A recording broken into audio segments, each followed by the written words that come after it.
மகிமை உண்டாகட்டும். என்னையும் தேவன் என்னை மட்டுமாய் நடத்தின காரியங்களுக்காக, விசேஷமான தேவனுக்கென்று ஏற்படுத்தினதுக்காக, இந்த நாளைக்காக தேவாலயனுக்கு மகிமை உண்டாகட்டும். இந்த நாளிலே வசனத்தை நாம் தியானத்தை கொள்ளப் போகிறோம். எடுத்துக்கொள்ளுங்கள். எபேசியர் 4ஆம் அதிகாரம் 4ஆம் வசனம்.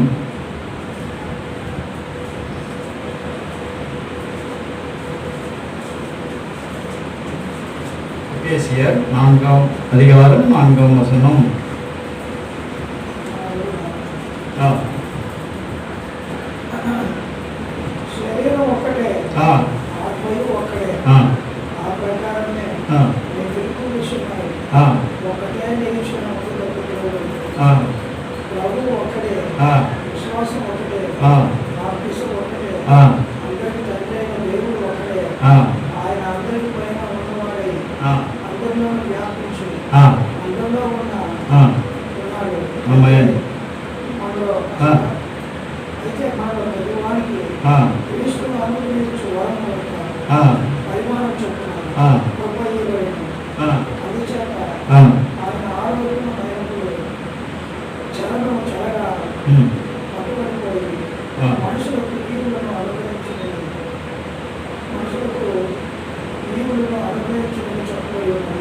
ஆமென். ஹல்லேலூயா. கண்களை மூடுமணி சிறைகள் நன்மை பரலோக தந்தையே, தகப்பனே, நீர் இந்த நாளிலே தகப்பனே, நீர் அப்பா எங்கே ஒருவர் 20 பேர் 2-3 பேர் இருக்கிறாங்களோ அங்கே என் நாமத்தில் வாசம் செய்ய கூடியிருக்கிறார்களோ அங்கே அந்த மத்தியிலே நான் இருப்பேன் என்று வாக்கு கொடுத்தவரே நன்றி செலுத்துகிறோம் தகப்பனே.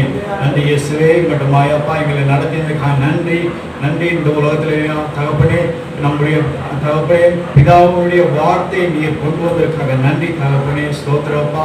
ஹல்லேலூயா. தகப்பனே, இயேசுவின் மூலம் தகப்பனே உடைய நாமம் மகிமை அடைந்த தகப்பனே, பிள்ளைகளுக்கு தேவையான ஞானத்தை போதிக்க நீர் கொடுத்த கிருபைக்காக நன்றி செலுத்துகிறோம். ஸ்தோத்திரம். நீரே பொறுப்பு பிள்ளைகளுக்கு தேவையான ஆகாரத்தை நீர் கொடுத்து நீர் ஆளுகை செய்து பிள்ளைகளை தொடர்ந்து பலப்படுத்தும்படி நீர் ஆளுகை செய்வீராக பொறுப்படுத்துங்க. எல்லா துதிக்கிற மாற்றுங்க எல்லாம் முக செலுத்துகிறோம். இயேசுவின் நல்ல பிதாவே. ஆமென். தமிழ்ல வாசிக்கிறேன். உங்களுக்கு உண்டான அழைப்பினாலே நீங்கள் ஒரே நம்பிக்கைக்கு அழைக்கப்பட்டது போல ஒரே சரீரம் ஒரே ஆவியும் உண்டு. ஹல்லேலூயா. ஹல்லேலூயா.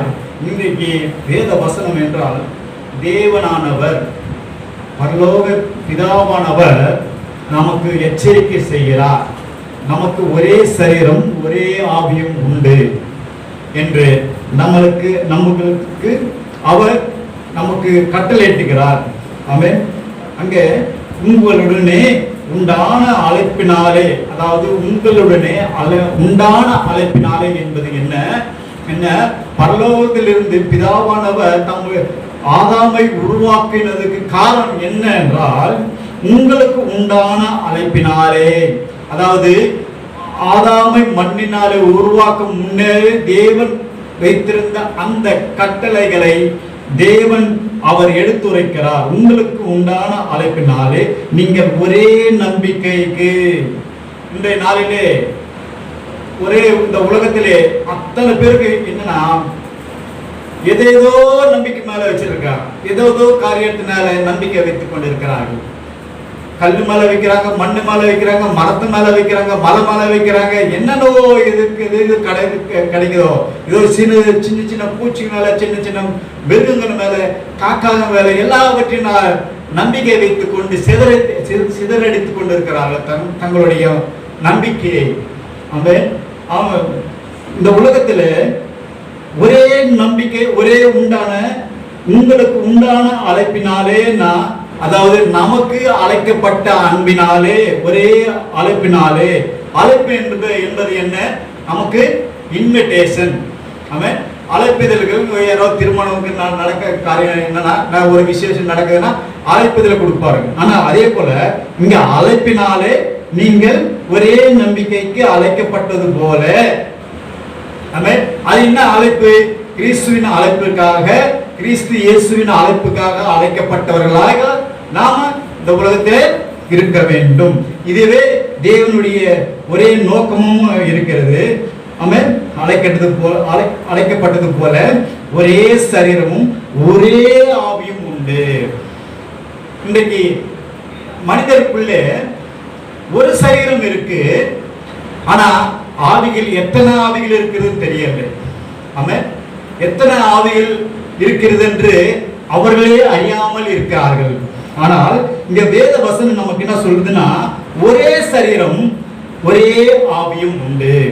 ஆமென், அந்த ஆவி என்ன ஆவி என்றால் கிறிஸ்து இயேசுவின் ஆவியின் மூலம். ஆமென், கிறிஸ்து இயேசு ஆவியின் மூலம் மாத்திரம், அதாவது ஒரே ஒரு மனுஷகுமாரன் ஆவியானவர் மாத்திரம் நமக்கு உண்டு என்று நமக்கு எபேசியர் அந்த 4ஆம் அதிகாரம் 4ஆம் வசனம் மூலமாக நமக்கு தெளிவுபடுத்துகிறார் பிரியமானவர்களே. ஆமென், அப்போ தேவன் ஒரே சரீரத்தை கொடுத்திருக்காரு. அது என்னது? ஒரே ஆவி. ஒன்றும் புரியலையே. ஒரே ஆவி என்னது? இயேசு இந்த உலகத்திலே ஒரு ஸ்திரியை பார்த்து சொல்லும் போது, உனக்கு 5 புருஷர்கள் என்று எப்படி சொன்னார்? ஒரு ஸ்திரியை, அந்த ஒரு வேசித்தன ஸ்திரியை பார்த்து உங்களுக்கு 5 புருஷர்கள் இருக்கிறார்கள் என்று எப்படி சொன்னார்? அவருடைய ஆவியின் சரீரத்திலே ஸ்திரீக்குள்ளே இருக்கிற எத்தனை ஆவிகள் உண்டு என்று அவர் கணித்து சொன்னார். ஆமென், அதாவது ஒரு பரிபூர்ண மனுஷகுமாரனுடைய சரீரத்தை ஆவி உடையவர்களாக நீங்க இருந்தீங்கன்னா, தேவனுக்கு முன்பாக உங்களுக்கு ஒரு மனிதனுக்குள்ள எத்தனை ஆவிகள் இருக்கிறது என்று எண்ணி சொல்ல முடியும். பிரியமானவர்களே, அது எப்படி உருவாகின்றது என்று இன்றைய நாளிலே நாம் கொஞ்சம் ஆழமாக நாம் தியானிக்க போகிறோம். அல்லேலூயா. உங்களுக்கு உண்டான ஒரு அழைப்பினாலே நீங்கள் ஒரே நம்பிக்கை தான். நமக்கு இந்த உலகத்திலே எத்தனை நம்பிக்கைகள் வந்தாலும் சரி, யார் மேல நீங்க நம்பிக்கை வைத்தாலும் சரி, எல்லாமே வேஸ்ட். ஆமென், ஒரே நம்பிக்கை. நம்மளுடைய பரம தந்தையான பரலோக பிதாவை ஒருவர் தவிர வேற எந்த நம்பிக்கை நமக்குள்ள இருக்கவே கூடாது. அதாவது பரலோகத்தில் பிதாவை யெகோவா தேவன் ஒருவரே, ஆனால் பூலோகத்திலே இயேசுவை தம்முடைய குமாரன் என்ற ஒரே நம்பிக்கை மாத்திரம் நமக்குள்ள நிலைத்திருக்க கடவுது. அப்பொழுதுதான் நமக்குள்ள இயேசு எப்படி தம்முடைய ஆவியை பாதுகாத்து கொண்டாரோ, எப்படி தம்முடைய ஆவியை பிதாவானவர் அபிஷேகம் பண்ணினாரோ, அதே மகிமையை நாம காண முடியும் இந்த உலகத்திலே.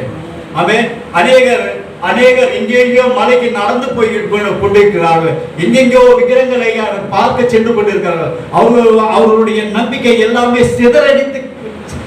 சிதறடிக்க பண்ணப்பட்டவர்களாக காணப்படுகிறோம். ஆனால் ஏனென்றால் அவங்களுக்கு, நான் இத்தனை மலை மேல நடந்தேனே, இத்தனை இவ்வளவு தூரம் நடந்தேனே, என்னுடைய நம்பிக்கை இவ்வளவு தூரம் வச்சேனே, அங்க வச்சேனே, அவ்வளவு என்னென்னோ காரியங்கள் செய்தேனே என்று பலன் அளிக்காமல் வெறும் கையா திரும்பினவர்கள், நிம்மதி இல்லாமல் எத்தனையோ பேர் இந்த உலகத்தில் உண்டு. பிரியமானவர்களே, ஆகவே வேத வசனம் நமக்கு என்ன சொல்றது? நமக்கு உங்களுக்கு உண்டான ஒரே அழைப்பினாலே நீங்கள் ஒரே நம்பிக்கைக்கு அழைக்கப்பட்டது போல ஒரே சரீரமும் ஒரே ஆவியும் உடையவர்களாக இருக்க வேண்டும். இதுதான் கிறிஸ்துவின் மார்க்கம். கிறிஸ்துவ என்றது ஒரு மதம் அல்ல. கிறிஸ்துவ என்றது ஒரு தவறான வழியில் நடப்பது கிடையாது. கிறிஸ்துவின் சுவிசேஷம் என்பது ஒரே ஆவி உடையவர்களை ஆக்க வேண்டும் என்பதுதான் தேவனுடைய நோக்கமாக இருக்குது பிரியமானவர்களே. ஆகவே இந்த உலகத்திலே நமக்குள்ள எத்தனை ஆவிகள் இருக்குது என்று யோசித்து பார்க்க வேண்டும் பிரியமானவர்களே. 5ஆம் வசனத்தை நான் வாசிக்கிறேன். ஒரே கர்த்தரும் ஒரே விசுவாசமும் ஒரே ஞானஸ்நானமும் உண்டு. ஆமென். அந்த 4ஆம் அதிகாரம், எபேசியர் 4ஆம் அதிகாரம் 5ஆம் வசனம். ஆமென். ஒரே கர்த்தரும் ஒரே விசுவாசமும் ஒரே ஞானஸ்நானம் உண்டு. அப்படின்றா என்னென்றால் நமக்கு ஒரே பிதாவானவர் உண்டு, ஒரே விசுவாசம், ஒரே கர்த்தர், ஒரே ஞானஸ்நானம். அதாவது ஞானஸ்நானம் என்பது ஆவியின் சரீரத்திலே, அப்போ நம்மளுக்கு கொடுக்கப்பட்ட அந்த சரீரம், மனுஷகுமாரனுடைய சரீரம் இருள் அடைந்திருக்கும். ஞானஸ்நானம் ஏன் கொடுக்க வேண்டிய அவசியம் என்ன? அந்த கொடுக்க வேண்டிய தேவன் ஏன் கட்டளை எடுக்கிறார்? இயேசு எதுக்காக அவரும் ஞானஸ்நானம் எடுத்தார்? இந்த உலகத்தில் இருக்கிற எத்தனை ஆவிகளும் சரி, எத்தனை ஆவி சரீரம் இருந்தாலும் சரி, இருள் அடைந்திருக்கிறது. ஆமென். இருள் அடைந்திருக்கிறது. ஏனென்றால் அந்த ஆவிக்கு ஞானஸ்நானம் கொடுக்கும் பொழுது, ஞானஸ்நானம் என்பது என்ன? நம் சரீரத்தை எப்படி தினமும் நாம் குளித்துக் கொண்டிருக்கிறோமோ, அதை குளித்து நாம் சரீரத்தை சுத்தப்படுத்திக் கொண்டிருக்கிறோமோ, அதே போலதான் நம்ம ஆவிக்கு நமக்கு குளியல் தேவை. அந்த குளியல் என்னவென்றால் பரிசுத்த ஆவியின் குளியல், அதாவது அபிஷேகம் தண்ணீர் ஊற்றப்படும் பொழுது நம்மளுடைய ஆவி, இருளான ஆவி வெளிச்சமாக மாறுவதற்கான வாய்ப்புகள் கிடைப்பதற்காக தான், அந்த வழியை திறக்கப்பட வேண்டும் என்பதற்காக தான் இந்த ஞானஸ்நானம் என்ற அந்த வழியை இந்த உலகத்திலே பிதாவானவர் ஏற்படுத்தினார். முதலாவதாக யோவான் மூலமாக அந்த அந்த ஞானஸ்நானத்தை தேவன் ஏன் கட்டளையிட்டார் என்றால், அது இயேசுவானவருக்கும் தெரியும். இது பிதாவின் கட்டளையினால, இது இந்த உலகத்தின்படி இந்த உலகத்தில் இருக்கிற அநேக இருளான ஆவிகள், இருளான சூழ்ச்சி செய்கிற சுயநலத்தின் ஆவிகள், அநேக ஆவிகள் உண்டு. ஆகவே இந்த ஆவியின் ஞானஸ்நானம் என்பது, அந்த ஞானஸ்நானம் அந்த ஆவிக்குரிய வாழ்க்கையிலே மிகவும் மிகவும் முக்கியமானது. பிரியமானவர்களே, இது இன்னைக்கு இன்றைய நாளிலே பார்த்தீங்கன்னா எத்தனையோ கிறிஸ்தவர்கள் இருக்கிறார்கள். ஞானஸ்நானம் எடுத்துட்டு பிறகு மீண்டும் மீண்டும் பலத்தில் விழுந்து கொண்டிருக்கிறார்கள். அனுதினமும் கிறிஸ்துவின் இயேசுவின் மூலமாக நாம் அந்த வசனத்தின் படி நம்மளுடைய ஆவியின் சரீரத்தை நாம் கழுவப்பட வேண்டும். பிரியமானவர்களே, அல்லேலூயா, ஸ்தோத்திரம் ஸ்தோத்திரம். 7ஆம் வசனம் படிப்போம். கிறிஸ்துவனுடைய ஈவின் அளவு குவித்தக்க நம்மில் அனைவருக்கும் கிருபை அளிக்கப்பட்டிருக்கிறது. பாருங்க, தெலுங்குல கொஞ்சம்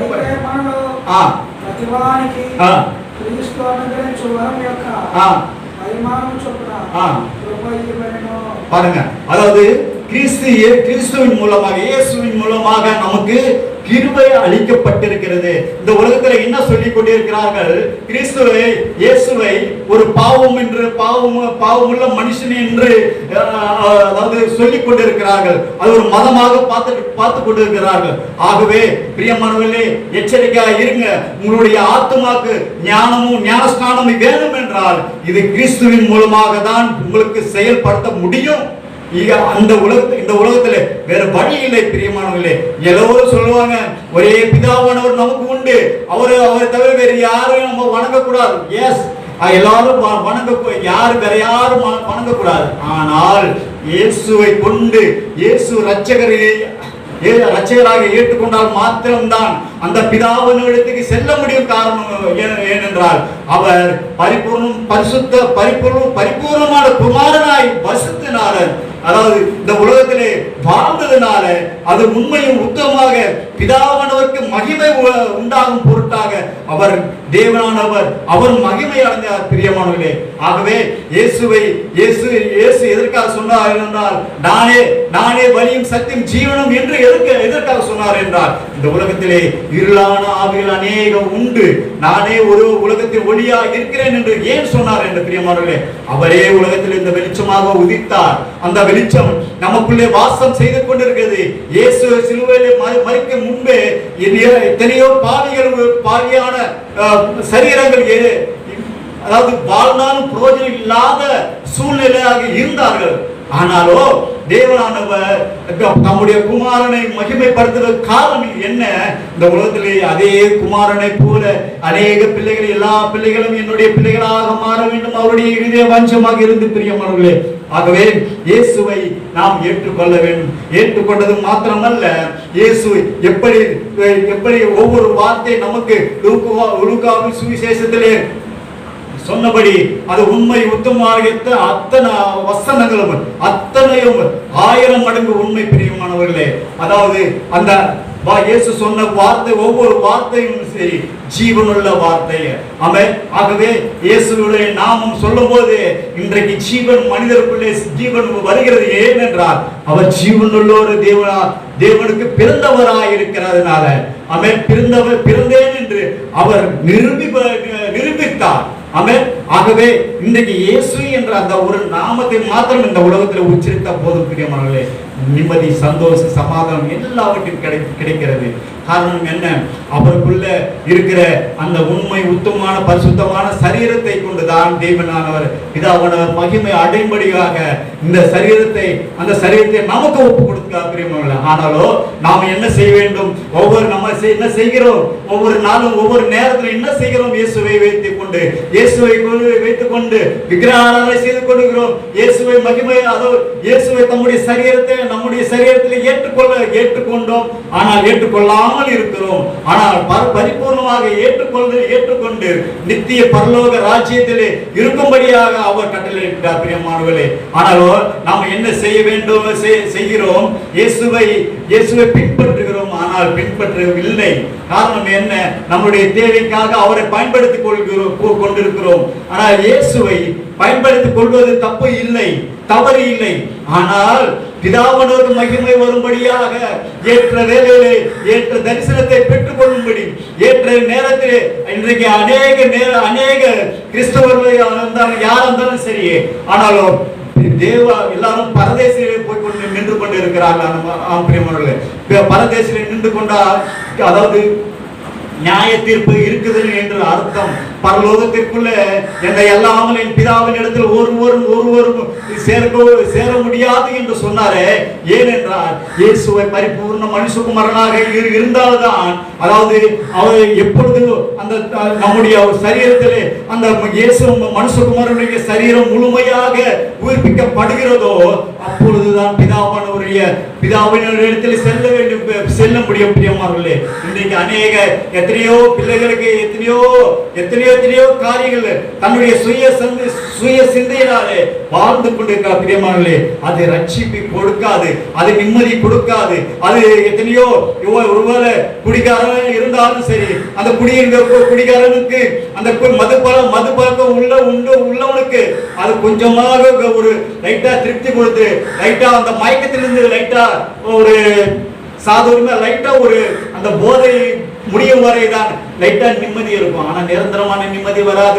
பிரியமான சகோதரனே, நீங்கள் அழைக்கப்பட்டவர்களாக நீ இருக்கிறீர்கள். நீங்கள் ஒரே அழைப்புக்கு அழைக்கப்பட்டவர்களாக இருக்கிறீர்கள். அதாவது அநேக தன்னுடைய சரீரத்தை சீரழித்துக் கொண்டிருக்கிறார்கள். அதாவது நன்றாக வாய் பேசுகிறவர் அந்த வாய் மூலமாக சிகரெட்டை வைத்து, அதாவது தேவனுக்கு முன்பாக விரோத பாவமை செய்து கொண்டிருக்கிறார்கள். அதாவது அந்த புகையை வெளியே தம்முடைய சரீரத்தை அழித்துக் கொண்டால், அதாவது தேவன் கொடுத்த அந்த ஒரே அழைப்பினாலே, உங்களுக்கு உண்டான அழைப்பினாலே நீங்கள் ஒரே நம்பிக்கைக்கு அழைக்கப்பட்டது போல, ஒரே சரீரம் ஒரே ஆவியம் என்று சொன்னது போல தேவனானவர் மகிமை அடையும்படி. ஆனா நாம என்ன செய்கிறோம்? அதாவது வாய் பேசாத அவனுக்கு வாய் பேச முடியாத அவர்களிடத்த கேட்டா, அவர்களிடத்த போயிட்டு அப்பா உன் வாய் எப்படி இருக்குன்னு கேட்டா, எனக்கு வாய் இப்படியே போச்சு, உன் வாய் நல்லா இருக்குல்ல, உன் வாய் போல எனக்கு நல்லா இருக்கும் என்று அந்த மனவேதனையை அவர் தெரியப்படுத்தாமல் தன்னுடைய இருதயத்துக்குள்ள வேண்டுதல் செய்வார். அதாவது கை நல்லா இருக்கு, கை கால்கள் நல்லா இருக்கு, நல்லா ஊனமுற்றோர் வெளியே இருந்து நம்ம ஆப்போசிட்ல இருந்து பார்ப்பார். எனக்கு மட்டும் கைகள் நல்லா இருந்தா என் தேவனை துதித்து பாடுவேனே, கரங்களை தட்டி நான் பாடுவேனே என்று தன்னுடைய இதயத்தில் நினைத்துக் கொண்டிருப்பார்கள். ஆனாலோ தன்னுடைய அந்த ஊனமுற்றோருடைய இதயத்தில் இருக்கிற அந்த இருதய வாஞ்சியம் தேவனை அறிவார். ஏன்னு எனக்கு அவங்களுக்கு நிறைய பேர் கேட்பாங்க, ஊனமுற்ற தேவனை பார்த்து கதவுவது உண்டு. காரணம் என்ன? தேவனே எனக்கு ஏன் எனக்கு கை கொடுக்கல, எனக்கு ஏன் கால் கொடுக்கல?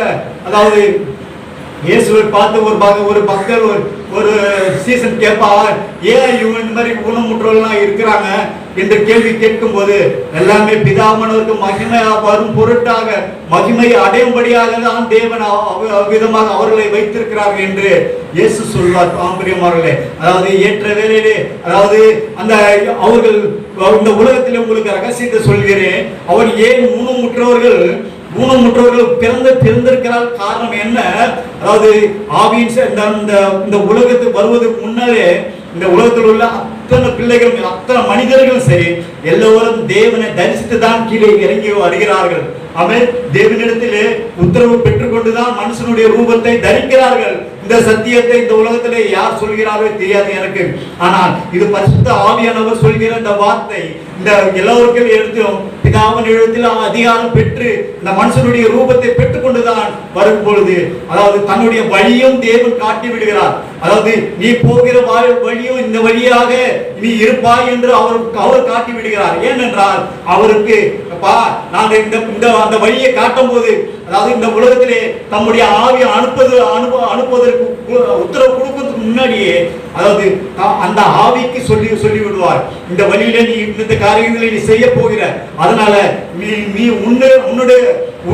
உன்னிடத்திலிருந்து வருகிற பதில் என்ன அப்படின்னு சொல்லும் போது அந்த ஆவியானவர் சொல்லுவாரு, அந்த சரீரத்துக்கு போறதுக்கு முன்னாடி சொல்லுவாரு, நான் இந்த இடத்துல போனா நான் இந்த தவறு செய்வேன், அதனால இந்த தவறு செய்வதனால எனக்கு இந்த கையை எடுத்துருங்க என்று அவர்களுடைய ஆவியானவர் ஒத்துக்கொண்டுதான் வந்தார். ஆக அப்படியே நடக்க கடவுள் சொல்றது. பிதாவினர் உத்தரவு கொடுத்து இந்த உலகத்தை அனுப்பியிருக்கிறார். ஆனாலோ இது அந்த ரகசியம் தெரியாத நாம என்ன செய்யணும்னா, ஒவ்வொருத்தருக்கும்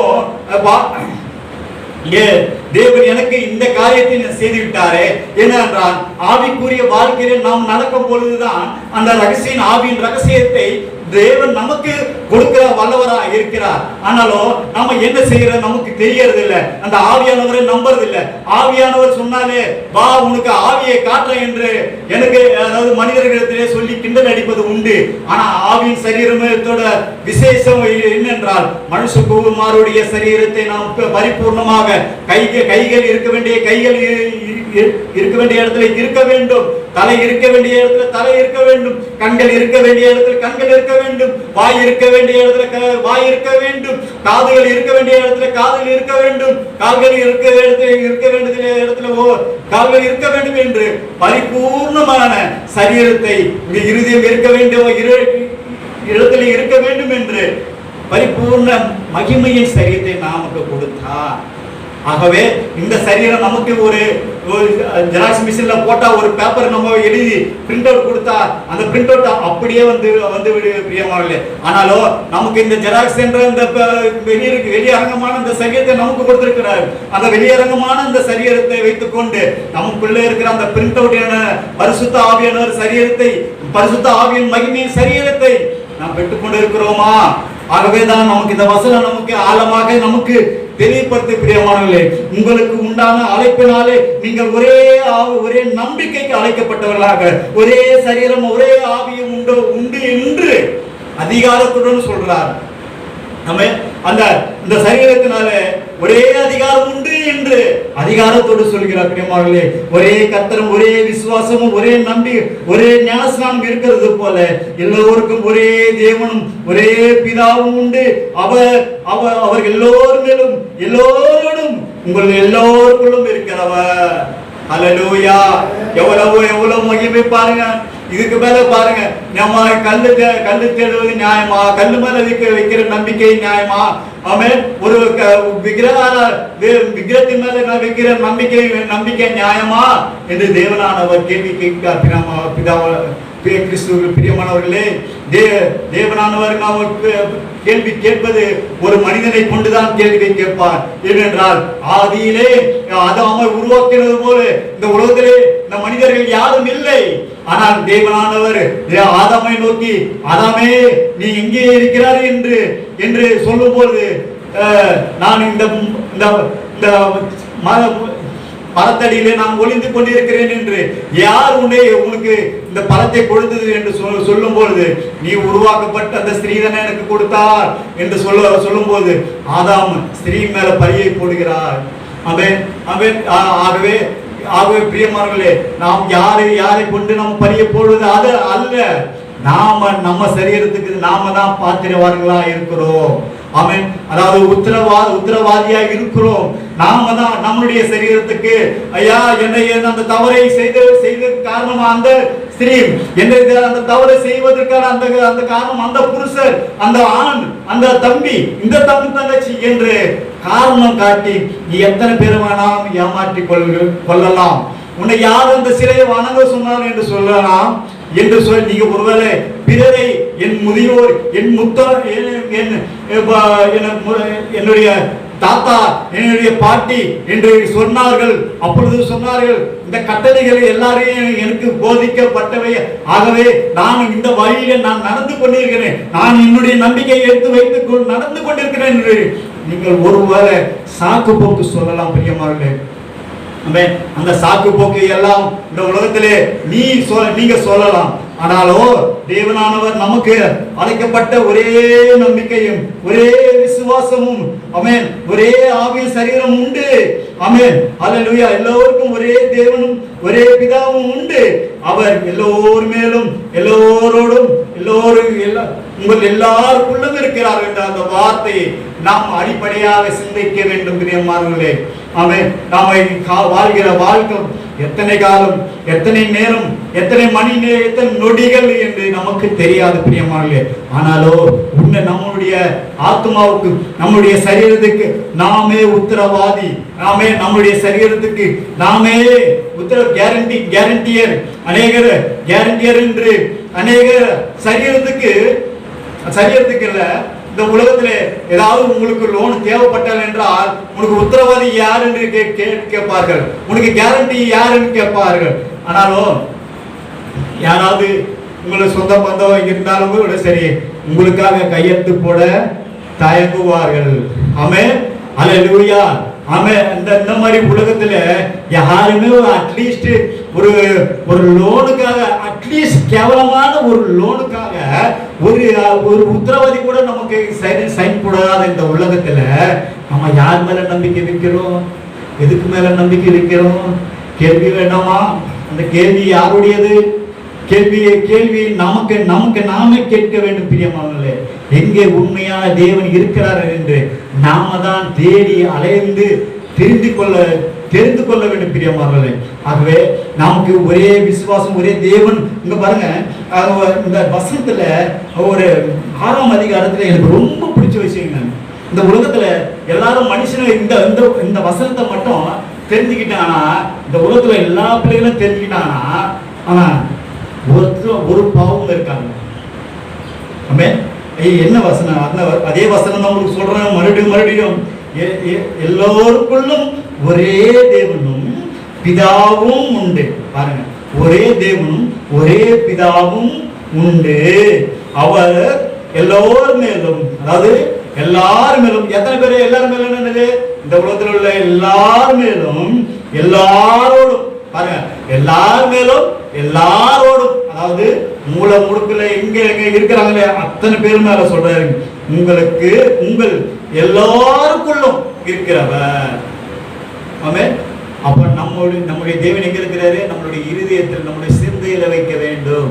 நம்மளுடைய சிந்தையில இருக்கும் பொழுது தேவனானவர் அவருடைய தம்முடைய சரீரத்தை ஈஸியாக வளர செய்வார். பிரியமானவர்களே, இந்த உலகத்துல மர செடி கொடி வளரோ இல்லையோ அது கிடையாது. பிரியமானவர்களே, ஆனாலும் நம்முடைய சரீரத்தை, அந்த சரீரத்தை நாம் அந்த வளர்வதற்கு, மனுஷகுமாரனுடைய உருவத்தை உருவாவதற்கு நம்முடைய இடத்தை கொடுத்தோம்னா, தேவனானவர் இயேசுவை கொண்டு அந்த மகிமை நமக்கு கொடுக்கிறவராய் இருக்கிறார். பிரியமானவர்களே, ஹல்லேலூயா, ஹல்லேலூயா, ஸ்தோத்திரம். அதாவது 7வது வசனத்துல கிறிஸ்துவனுடைய ஈவின் அளவுக்கு தக்கதாக நம்மில்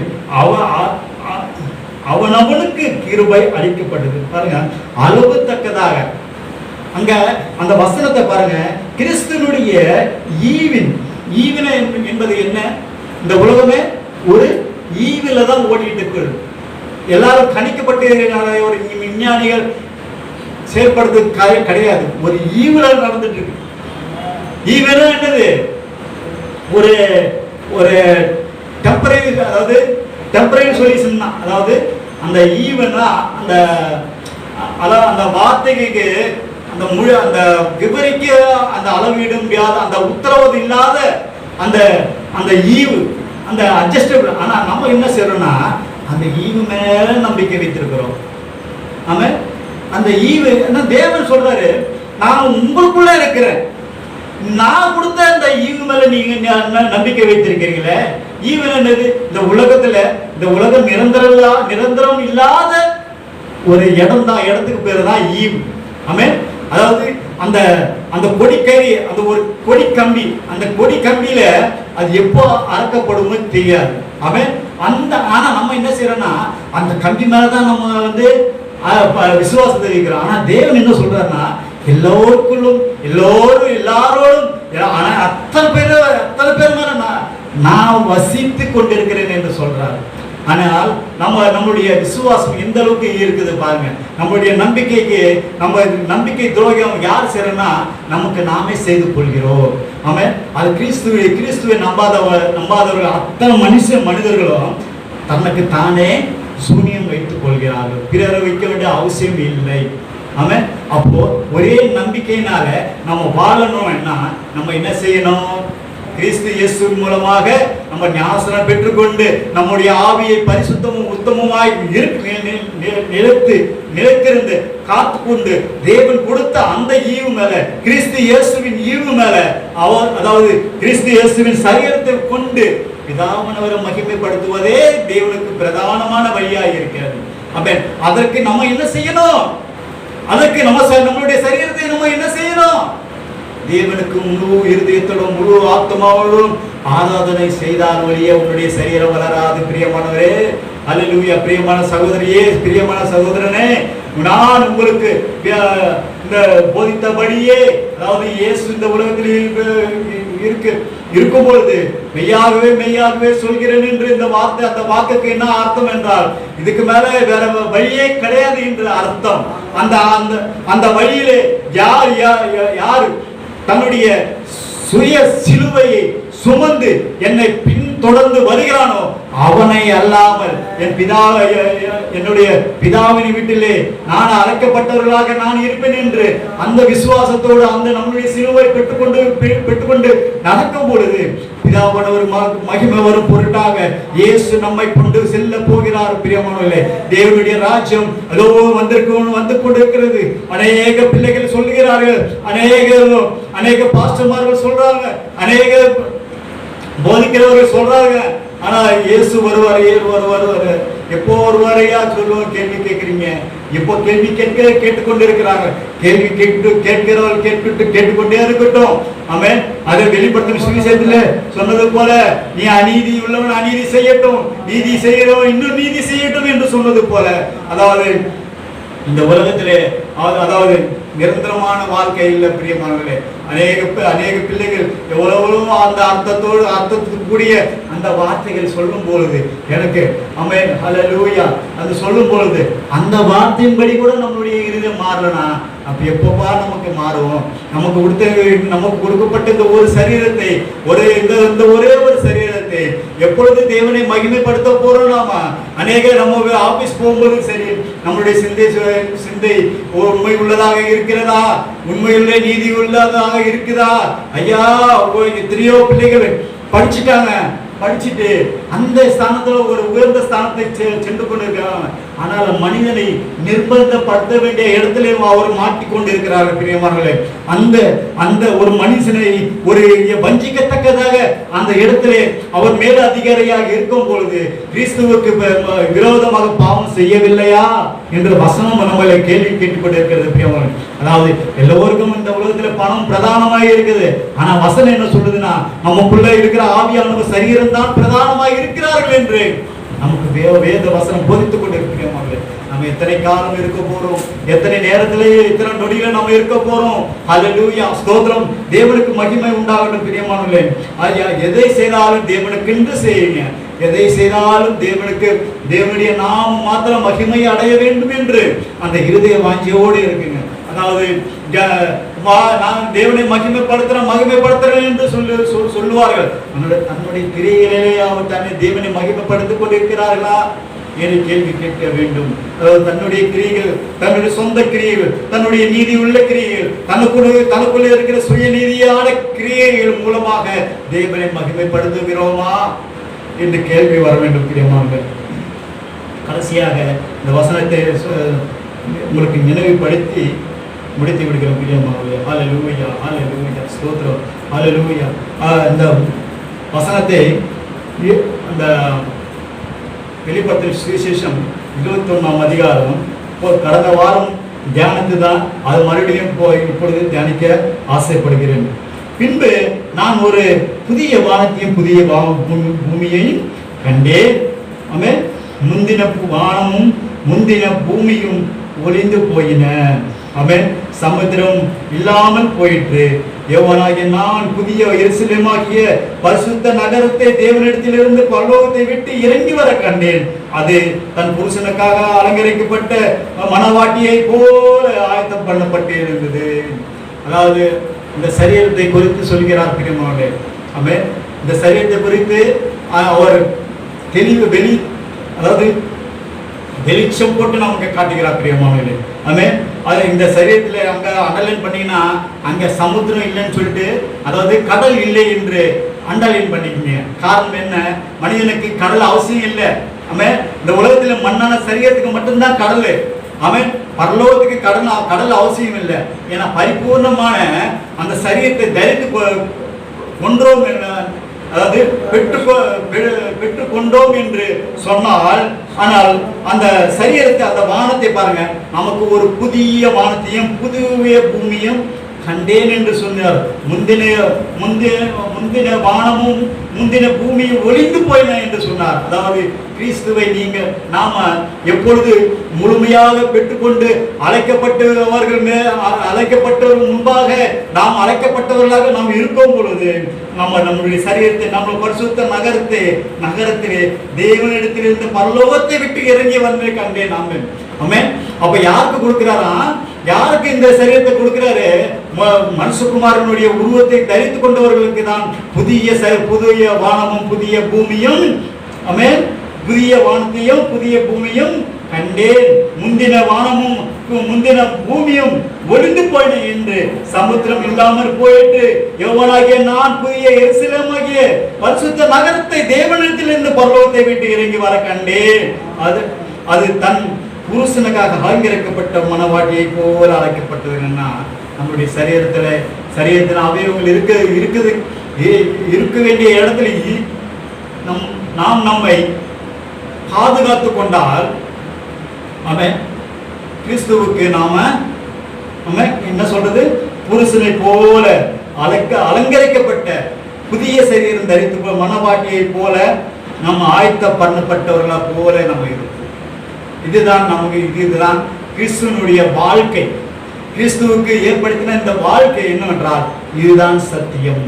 ஆமென். இதுதான் நீதி, இதுதான் கிறிஸ்துவின் மார்க்கம் என்றால் அதற்காக தான் பிரியமானவர்களே, நான் எங்க பிசாசங்களுக்கு அந்த துரைத்தன ஆவிகளுக்கும் இந்த விக்கிரகன ஆவிகளுக்கும் என்ன அவைகளுடைய நோக்கம் என்ன என்றால், இவன் மனிதனுடைய உருவத்தை பெற்றுக்கொண்டு விட்டால் நாம் தோற்கடிக்கப்படுவோம் என்று அவனுடைய இருதய வாஞ்சியம். பிரியமானவர்களே, பிசாசனுடைய இருதய வாஞ்சியம் நாம் அறிந்து புரிந்து கொள்ள வேண்டும். பிரியமானவர்களே, ஒருவேளை நாம் இந்த உலகத்தில் நாம இருக்கலாம், ஒருவேளை தவறு செய்து கொண்டு இருக்கலாம். தவறு நான் செய்த தவறுகளை யார் மன்னிப்பாரும் ஒருவேளை கேள்வி கேட்கலாம். பிரியமானவர்களே, ஆனாலோ நமக்கு கொடுக்கப்பட்ட ஒரே குமாரன், ஒரே இரட்சகர் மூலமாக நம்மளுடைய பாவங்களை மன்னிக்க இருக்க ஒரே வாய்ப்பு நமக்கு கொடுத்திருக்கா. பிரியமானவர்களே, இந்த உலகத்திலே நாம் இயேசுவின் இடத்தில் நாம் மன்னிப்பை பெற்றுக்கொண்டு கிறிஸ்து இயேசுவின் மூலமாக நாம் உலகத்திற்கு நாம சம்பந்தம் இல்லாதவர்களை போல நம்ம நடந்து கொண்டால்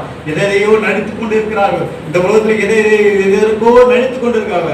அந்த நடிப்பெல்லாம் வேஸ்ட். பிரியமானவர்களே, மனிதனிடத்திலே நடிக்காதீங்க. மனிதனிடத்தில் ஒருவேளை நீங்க நடித்தீங்கன்னா தேவனிடத்திலே நீங்க நடித்தது போல தேவனுக்கு முன்பாக நீங்க நடித்தீங்கன்னா இந்த உலகத்திலே நீங்கள் நிர்மூலமாக்கப்பட வாய்ப்புகளுக்கு மிகவும் சமீபமாக இருக்கிறது. பிரியமானவர்களே, இது என்னுடைய எச்சரிக்கை அல்ல, இது பரிசுத்த ஆவியனுடைய பரிபூர்ணமான மனுஷகுமாரனுடைய எச்சரிக்கையாக இருக்குது. பிரியமானவர்களே, நீங்கள் யாருக்காக வாழ்ந்து கொண்டிருக்கிறீர்கள்? யாருக்கு ஊழியம் செய்து கொண்டிருக்கிறீர்கள்? அல்லேலூயா. யாருக்காக நீங்க சுவிசேஷம் செய்து கொண்டிருக்கிறீர்கள்? யாருக்காக நீங்கள் இந்த உலகத்திலே நம்பிக்கை வைத்துக் கொண்டிருக்கிறார்? உங்களுடைய நம்பிக்கை எங்க இருக்கிறது? உங்களுடைய நம்பிக்கை யார் மேல வைத்துக் கொண்டிருக்கிறீர்கள்? ஒருவேளை அப்பா மேல வச்சிருக்கீங்களோ, ஒருவேளை அம்மா மேல வச்சிருக்கீங்களோ, ஒருவேளை அண்ணன் தங்கச்சி மேல வச்சிருக்கீங்களோ, இல்ல உற்றார்கள் மேல நீங்க நம்பிக்கை வச்சிருக்கீங்க?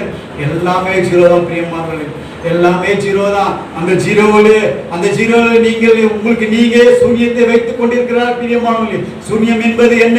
சூன்யம் என்பது ஜீரோ என்ற அர்த்தம். அது தனக்கு தானே சூன்யத்தை வைத்துக் கொண்டிருக்கிற அநேக ஒருவர் முழுக்க ஒரு மனுஷனுக்கு சூனியம் வைக்க வேண்டிய அவசியம் இல்லை.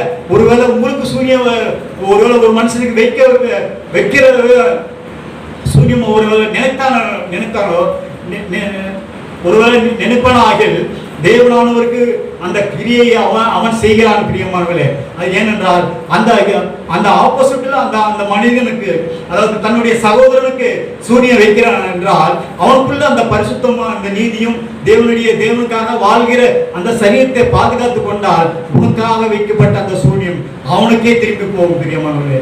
யாரும் இந்த உலகத்திலே யாருக்கும் போதிக்க அவன் இந்த உலகத்திலே ஒருத்தருக்கு அந்த ஞானத்தை போதிக்க தேவையில்லை பிரியமானவர்களே. அவர்களுக்குள்ளே ஒரு மனிதனுக்குள்ளே மீண்டும் உங்களுக்கு அந்த வசனத்தை எடுத்து காட்டுகிறேன் பிரியமானவர்களே. ஆமென். எபிரேயர் 4ஆம் அதிகாரம் 4ஆம் வசனத்திலே சொன்னது போல அந்த ஒரே விசுவாசம் ஒரே நம்பிக்கை நீங்கள் வைத்திருக்கும் பொழுது உங்களை யாரும் அசைக்க முடியாது பிரியமானவர்களே. இந்த உலகத்திலே மனுஷகுமாரனுடைய சுவிசேஷம், மனுஷகுமாரனுடைய வேல்யூ எவ்வளவு மகிமை உள்ளது தெரியுமா பிரியமானவர்களே. அந்த மனுஷகுமாரனுடைய மகிமையை விட்டு மிகுந்த அதை விட்டு எல்லாம் மீதி உள்ள எல்லா காரியங்களுக்கும் முன்னுதாரணமாக செய்து கொண்டே இருக்கிறீர்கள் பிரியமானவர்களே. ஆனாலோ இந்த உலகத்திலே நிரந்தரம் அல்ல. நீங்கள் உங்களுடைய ஆத்மாவுக்கு நீங்கள் உத்தரவாதி. நீங்கள் தான் உங்களுடைய சரீரத்துக்கு கேரண்டர். உங்களுக்காக சைன் யார் பண்ணுவாங்க? உங்களுக்காக உங்களுடைய சரீரத்துக்கு இது மனுஷகுமாரன் சைன் யார் போட முடியும்? இயேசு ஒருவர் தான் போட முடியும் பிரியமானவர்களே. இயேசு தன்னுடைய சுய சரீரத்தை பாதுகாத்துக் கொண்டது போல, அதாவது நாமும் பாதுகாத்துக் கொண்டால் இயேசு பிதாவுக்கு முன்பாக உங்களுடைய சரீரத்துக்கு அவர் பரலோக ராஜ்யத்திலே அவர் பரலோக அந்த பரதேசி அதாவது பரலோகத்துக்கு முன்பாக இருக்கிற அந்த பரதேசி என்ற அந்த இடத்துல உங்களுக்கு உத்தரவாதி என்று சைன் கேரக்டர் போட்டு நடத்தக்கூடியவர் இயேசு ஒருவர் தான் பிரியமானவர்களே. அந்த இயேசுவை ஏற்றுக்கொண்டு, இயேசுவை முழு ரட்சகராக ஏற்றுக்கொண்டு, இயேசுவை முழு நீதியா முழு உத்தமமோடு முழு சரீரத்தோடு நாம தேவனை மகிமைப்படுத்தும் பொழுது நமக்கு கொடுக்க வேண்டிய ஆவின் சரீரத்தில் வருகிற அத்தனை ஆசீர்வாதங்கள் நம்ம மேல வைக்கப்படும்.